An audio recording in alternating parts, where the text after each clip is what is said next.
man ang meron ka, malaki man o maliit na bagay, dapat pinapahalagahan natin. Kasi sabi nga ni Kuya Gioong, malalaman mo lang yung halaga ng isang bagay kapag nawala na. So it means, lahat ng mga bagay na meron ka ngayon, such your family, your friends, dapat maalam ka magpahalaga. Yung mga bagay na meron ka, damit, o ano man yung mga napapakinabangan mo, dapat pinapahalagahan mo. Kasi hindi porket maliit yan, hindi porket parang nakikita natin yan parang wala siyang silbi. Darating ang panahon kapag nawala yan, saka mo lang marirealize na napakahalaga pala ng bagay na yan. Katulad ng pamilya.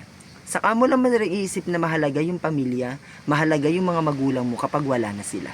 So ngayon pa lang dapat invest your time na sila ay samahan, invest your time na sila ay tulungan. Kasi darating ang panahon kapag wala na sila, nasa huli ang pagsisisi. Kaya napakaganda talaga ng mga video nila. Alam nyo, kapag napapanood ko yung mga video nila ng Ong Family, na nagkakaroon ako ng realization na I need to correct my life, I need to change the way of my life, kung ano yung kinakabuhay ko ngayon, kailangan ko siyang baguhin. So yun lang, I hope na tayo ay patuloy na pahalagahan yung mga bagay na meron tayo, yung ating pamilya. Huwag tayong susuko at gawin natin yung mga bagay kung ano yung magpapasaya sa atin, na makakatulong sa atin para ma-improve yung ating sarili.